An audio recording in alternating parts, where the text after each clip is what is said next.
Magandang araw! Sama-sama tayong matuto sa Teacher Sal Learning Resource Channel. Revised K-12 Curriculum EPP ICT 5 Quarter 1, Week 5. Ang ating paksa ay Animations, Transitions, and Inserting and Formatting. Noong nakaraang aralin ay natalakay natin ang pag-format ng text at graphics gamit ang desktop publishing. Bakit mahalaga na tama ang formatting? Mahalaga ang tamang formatting upang maging malinaw at maayos ang itsura ng dokumento. Para sa paglinang sa kahalagahan sa pagkatuto sa aralin, opinyon mo, ibahagi mo. Ibahagi ang iyong opinyon tungkol sa salitang climate change. Gamitin ang slide presentation na nasa ibaba bilang gabay sa pagsagot. Panoorin ang maikling video tungkol sa climate change at muling magbahagi ng opinyon tungkol dito. Para sa gabay na tanong, ano ang iyong masasabi tungkol sa paksang climate change? Ano ang pagkakaiba ng paggamit ng larawan bilang gabay sa pagsagot at sa paggamit ng video o audio?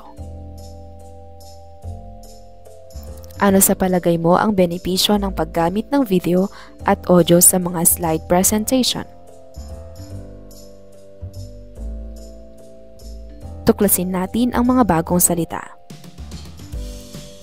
Mga salitang dapat tandaan. Una, slide presentation. Ito ay isang sunod-sunod na larawan o pahina na ipinapakita sa screen gamit ang computer upang ipaliwanag o ilahad ang isang paksa sa harap ng klase o tagapakinig. Madalas itong ginagamit sa pagtuturo, ulat o presentasyon. Audio. Ito ay tunog na naririnig tulad ng boses, musika o ingay na maaaring manggaling sa isang device tulad ng cellphone, radyo o computer. Ginagamit ito sa pakikinig o pagpaparinig ng impormasyon. Video. Ito ay sunod-sunod na larawan na gumagalaw at may tunog na ginagamit upang ipakita ang isang kwento, paliwanag o pangyayari. Napapanood ito sa TV, cellphone o computer. Animation. Ito ay pagbibigay buhay sa mga larawan upang kumilos o gumalaw na parang totoo. Ginagamit ito sa paggawa ng cartoons, educational videos, at effects sa mga presentasyon. Ginagawa ito gamit ang computer o espesyal na software. Transition. Ito ay ang paglipat o pagbabago mula sa isang slide papunta sa susunod sa isang slide presentation. Maaaring may epekto o galaw tulad ng pag-fade, paglundag, o pag-slide upang gawing mas maganda at kaaya-aya ang pagpapakita ng mga slide. Para sa inyong interaktibong gawain, ayusin ang mga pira-pirasong larawan sa supot. Pagkatapos ay sagutin, paano gumagalaw ang bagay na ito? Ferris wheel. Paano gumagalaw ito? Origami. Paano gumagalaw ito? Curtain. Paano gumagalaw ito? Ball. Wave. Tukuyin kung animation, transition, audio o video ang dapat gamitin. Para sa Sitwasyon A. Sina Maria at Pedro ay naatasang gumawa ng advertisement tungkol sa naisip nilang negosyo gamit ang slide presentation. Isa sa mga dapat nilang gawin ay pagandahin ang presentation sa pamamagitan ng pagpapagalaw ng mga slides. Ano kayang feature ng isang slide presentation ang dapat gamitin? Tama, ito ay transition. Sitwasyon B. Si Juan ay naatasang mag-ulat tungkol sa 12 Child's Basic Health Rights. Nais niyang isa-isang lumabas, Ito mula sa every child has the right to be born well hanggang sa every child has the right to freedom and peace upang malinaw niya itong maibahagi sa klase. Ano kayang feature ng isang slide presentation ang dapat gamitin? Mahusay, ito ay animation. Sitwasyon C, si Leia ay mahilig kumanta, ngunit nahihiya siyang ipakita ang sarili habang ginagawa ito. Isa sa mga gawain nila sa asignaturang MAPE ay ang paggawa ng slide presentation na naglalaman ng mga bagay tungkol sa kanila at ang kanilang talento. Sa iyong palagay, ano kayang maaaring ilagay ni Leia sa kanyang slide presentation upang maibahagi ang kanyang talento? Ano kayang feature ng isang slide presentation ang dapat gamitin? Tama, ito ay audio. Si Teacher Grace ay guro sa asignaturang agham. Isa sa mga paksa na kanyang ibabahagi ay ang lindol. Ito ay sanhi ng isang mabilis na paglabas ng enerhiya na nanggagaling sa ilalim ng lupa. Nais niyang ipakita sa kanyang mga mag-aaral kung paano gumagalaw ang lupa at saan nagmula ang lindol. Anong maaaring idagdag ni Teacher Grace sa kanyang slide presentation upang lubos na maunawaan ng kanyang mga mag-aaral ang kanilang paksa? Mahusay, ito ay video.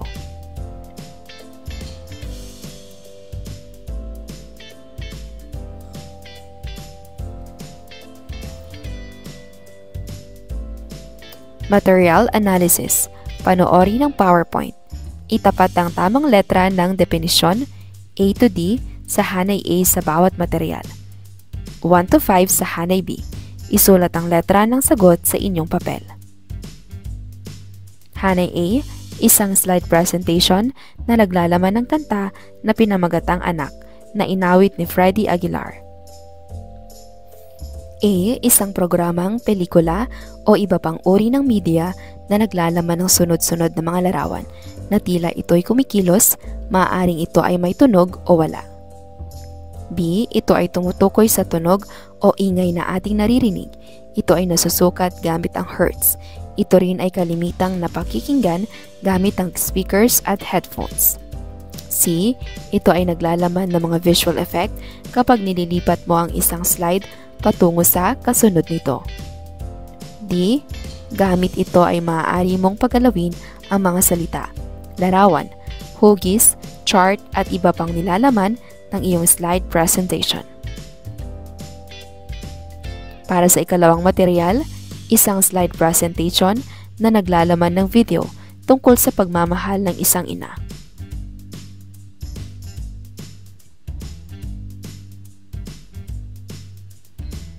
Material 3, isang slide presentation na naglalaman ng iba't ibang slides na ginamitan ng transition effects.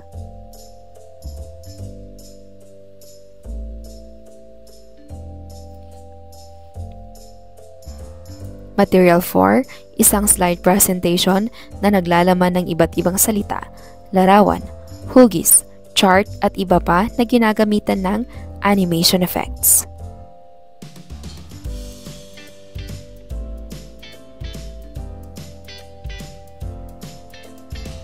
Para sa ikalawang araw. Sinemoto. Bumuo ng 4 na pangkat. Bawat pangkat ay magpapakita ng dula-dulaan na ipinaliliwanag ang mga paksang na iatang sa kanila. Bibigyan ng mga mag-aaral ng 10 minuto para makapaghanda sa gawain.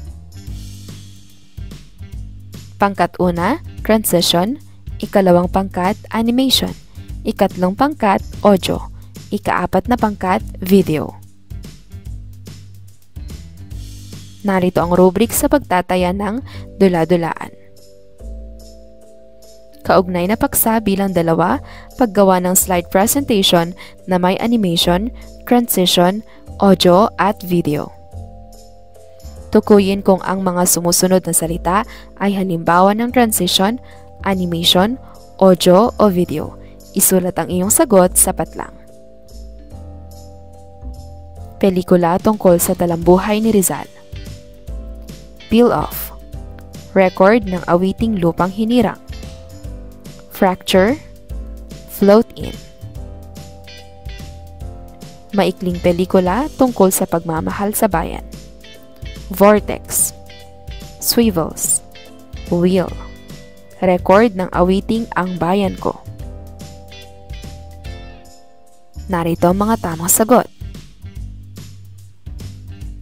Manood ng mabuti sa demonstrasyon ng guro kung paano maglagay ng transition, animation, audio at video sa isang slide presentation. Pag-aralan ang bawat hakbang dahil ito ay magsisilbing paghahanda para sa susunod na gawain. Pagsasagawa ng slide presentation na may transition. Magbukas ng slide presentation application at pindutin ang blank presentation. Pindutin ang new slide at pumili ng nais na template. Magdagdag hanggang makuha ang nais na bilang. Pumili mula sa Morph Transition Effect hanggang sa Fly-Through Transition Effect. Lagyan ng bawat slide sa iyong presentasyon. Magbukas ng Slide Presentation application at pindutin ang blank presentation. Pindutin ang new slide at pumili ng nais na template. Magdagdag hanggang makuha ang nais na bilang. Maglagay ng salita, larawan, hugis, chart at iba pa. Pindutin ang Animation tab. Gamit ito ay maaari mong pagalawin ang mga salita, larawan, hugis, chart at iba pang nilalaman ng iyong slide presentation. Pumili mula sa Appear Animation Effect hanggang sa Custom Path Animation Effect. Para sa pagsasagawa ng slide presentation na may audio, magbukas ng Slide Presentation application at pindutin ang blank presentation. Hanapin at pindutin ang Insert tab. Hanapin sa ribbon ng audio. Maaaring pindutin at piliin ang audio on My PC kung nakatago ang file sa inyong computer. Maaari mo ring pindutin ang Record Audio sa mga susunod na presentasyon kung nais mong mag-record sa oras na iyon.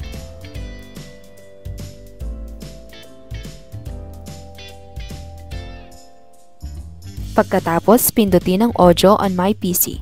Hanapin at pindutin ang iyong audio at i-click ang Insert. Maaari mong ipakita o itago ang icon nito gamit ang Bring Forward at Send Backward na matatagpuan sa Format tab. Maaari mo ring baguhin ang hugis, kulay, at maglagay ng border effects at marami pang iba. Magbukas ng Slide Presentation application at pindutin ang blank presentation. Hanapin at pindutin ang Insert tab. Hanapin sa ribbon ng video. Maaaring pindutin at piliin ang Video on My PC. Kung nakatago ang file sa iyong computer, maaari mo ring pindutin ang Online Video sa mga susunod na presentation kung ito ay manggagaling sa internet.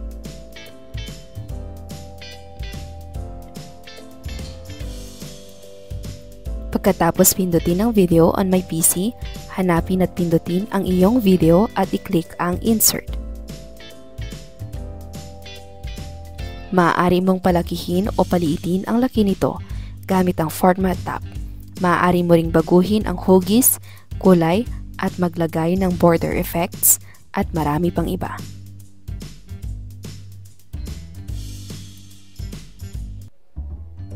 Para sa ikatlong araw, Dora the Explorer.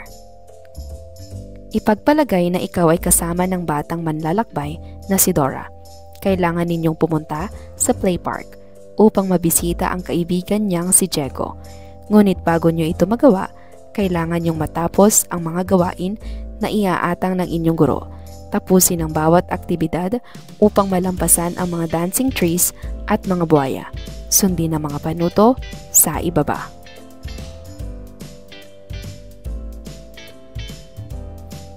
Sundin ang mga sumusunod na hakbang sa loob ng chart.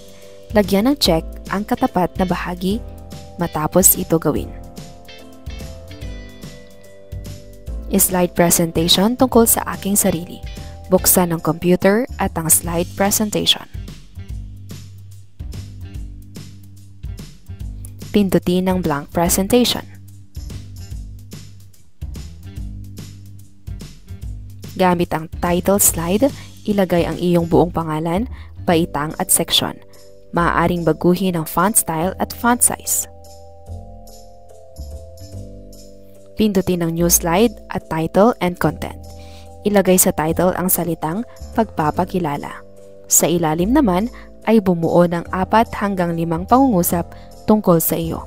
Maaari mong ibahagi ang iyong edad, pamilya, tirahan at iba pa.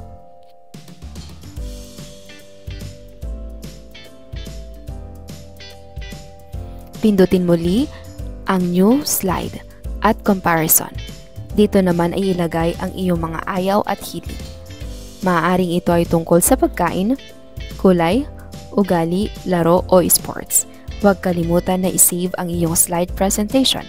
Pangalanan itong slide presentation tungkol sa aking sarili.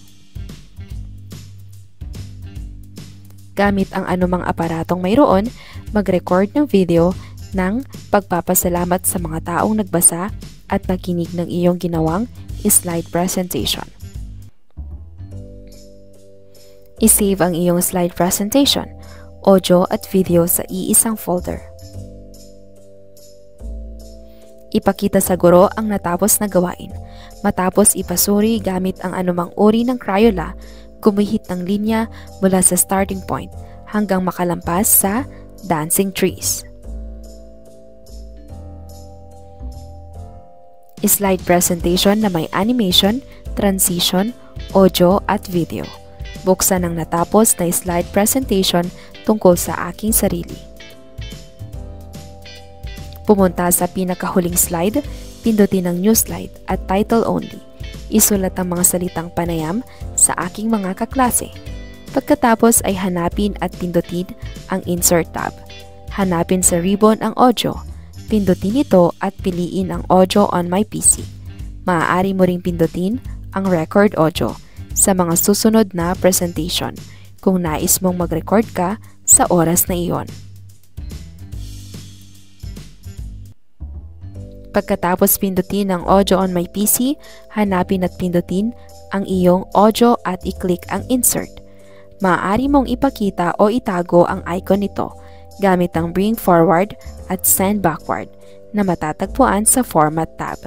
Maaari mo ring baguhin ang hugis, kulay at maglagay ng border, effects at marami pang iba. Pindutin muli ang new slide at blank. Hanapin at pindutin ang insert tab. Hanapin sa ribbon ang video. Pindutin ito at piliin ang video on my PC. Maaari mo ring pindutin ang online video sa mga susunod na presentation kung ito ay manggagaling sa internet. Pagkatapos pindutin ang video on my PC, hanapin at pindutin ang iyong video at i-click ang insert. Maaari mong palakihin o paliitin ang laki nito gamit ang format tab. Maaari mong palakihin o paliitin ang laki nito gamit ang format tab. Maaari mo ring baguhin ang hugis, kulay at maglagay ng border, effects at marami pang iba. Pindutin ang transition tab. Ito ay naglalaman ng mga visual effect kapag nililipat mo ang isang slide patungo sa kasunod nito. Pumili mula sa morph transition effect hanggang sa fly-through transition effect. Lagyan ang bawat slide sa iyong presentation. Pindutin ang Animations tab. Gamit ito ay maaari mong pagalawin ang mga salita, larawan, hugis, chart at iba pang nilalaman ng iyong slide presentation. Pumili mula sa Appear Animation Effect hanggang sa Custom Path Animation Effect. Lagyan ng mga salita, larawan, audio at video na nasa loob ng iyong slide presentation. I-save ang iyong slide presentation sa kaparehas na folder.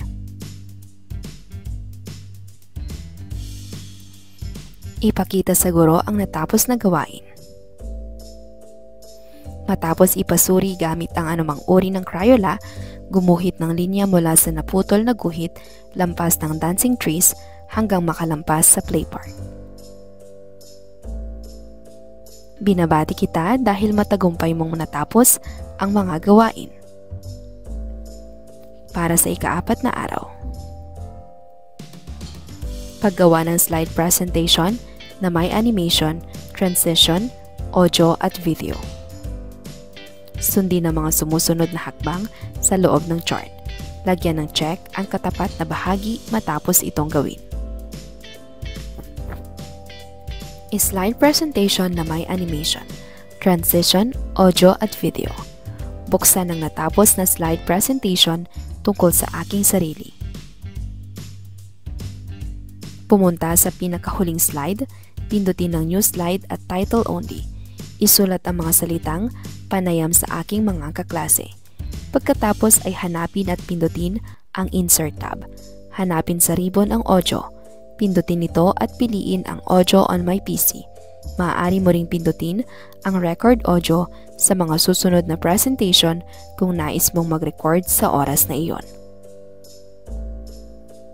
Pagkatapos pindutin ang audio on my PC, hanapin at pindutin ang iyong audio at i-click ang insert.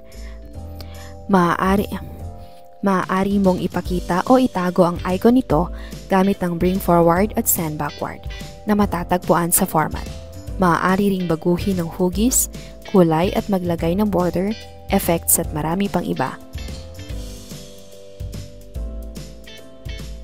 Pindutin muli ang new slide at blank. Hanapin at pindutin ang insert tab. Hanapin sa ribbon ang video. Pindutin ito at piliin ang video on my PC. Maaari mo ring pindutin ang online video sa mga susunod na presentation kung ito ay manggagaling sa internet.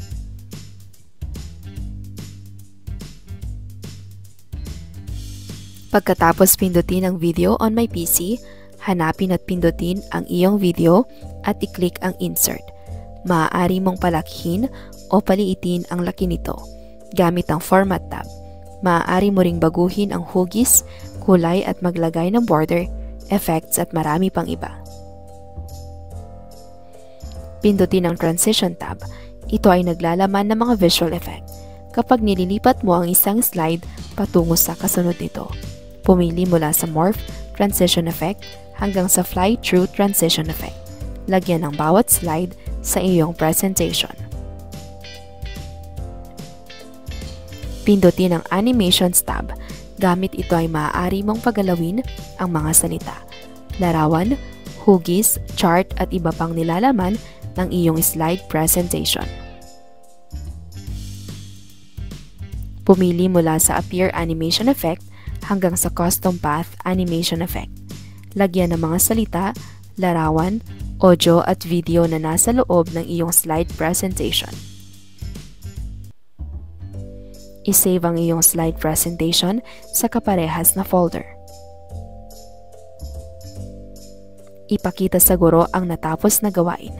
Matapos ipasuri gamit ang anumang uri ng Crayola, gumuhit ng linya mula sa naputol na guhit, lampas ng dancing trees, hanggang makalampas sa play park.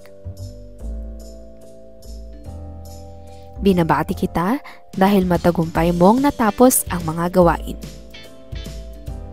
3, 2, 1. Magbigay ng 3 bagay na iyong natutuhan, 2 bagay na nagustuhan mo, at 1 bagay na nais mo pang malaman. Ano para sa iyo ang pinaka-epektibong pakikinig, pagtingin sa mga larawan, panonood ng video o aktwal na paggawa? Ano ang mga bagay na nakatulong sa iyo upang higit na maunawaan ang aralin? Lagyan ng bilang ang patlang ayon sa wastong pagkakasunod-sunod ng mga hakbang sa pagsasagawa ng slide presentation na may transition, animation, audio at video.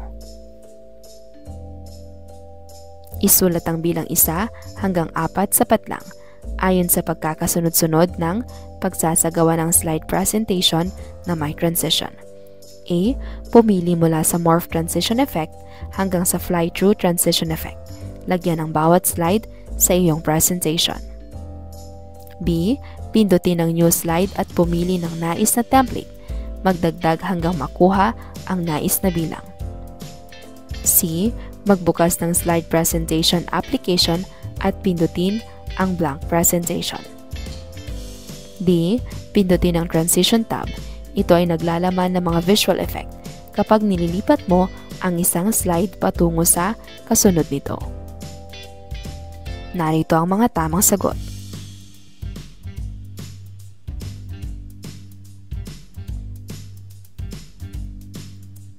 Isulat ang bilang 1 hanggang 5, sapat lang ayon sa pagkakasunod-sunod ng pagsasagawa ng slide presentation na may animation. A. Magbukas ng slide presentation application at pindutin ang blank presentation.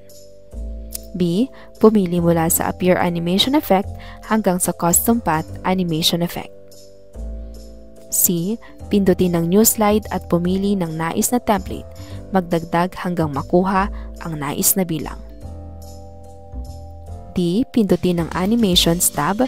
Gamit ito ay maaari mong pagalawin ang mga salita, larawan, hugis, chart at iba pang nilalaman ng iyong slide presentation. E. Maglagay ng salita, larawan, hugis, chart at iba pa. Narito ang mga tamang sagot.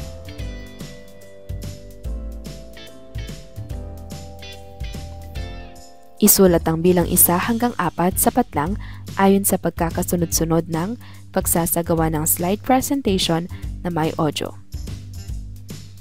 A. Pagkatapos pindutin ang audio on my PC, hanapin at pindutin ang inyong audio at i-click ang insert. Magbukas ng isang slide presentation application at pindutin ang blank presentation. Maaari mong ipakita o itago ang icon nito gamit ang bring forward at send backward na matatagpuan sa Format tab. Maaari mo ring baguhin ang hugis, kulay at maglagay ng border effects at marami pang iba. Hanapin at pindutin ang Insert tab, hanapin sa ribbon ng audio. Maaaring pindutin at piliin ang Audio on my PC kung nakatago ang file sa iyong computer. Maaari mo ring pindutin ang Record Audio sa mga susunod na presentation kung nais mong mag-record sa oras na iyon. Narito ang mga tamang sagot.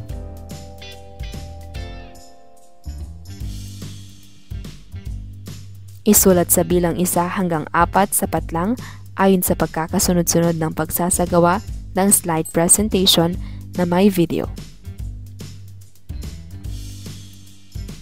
A. Hanapin at pindutin ang Insert tab. Hanapin sa ribbon ng video, maaaring pindutin at piliin ang Video on my PC kung nakatago ang file sa iyong computer. Maaari mo ring pindutin ang online video sa mga susunod na presentation kung ito ay manggagaling sa internet. Magbukas ng isang slide presentation application at pindutin ang blank presentation. Maaari mong palakihin o paliitin ang laki nito gamit ang Format tab. Maaari mo ring baguhin ang hugis, kulay at maglagay ng border, effects at marami pang iba. Pagkatapos pindutin ang Video on my PC, hanapin at pindutin ang iyong video at i-click ang Insert. Narito ang mga tamang sagot.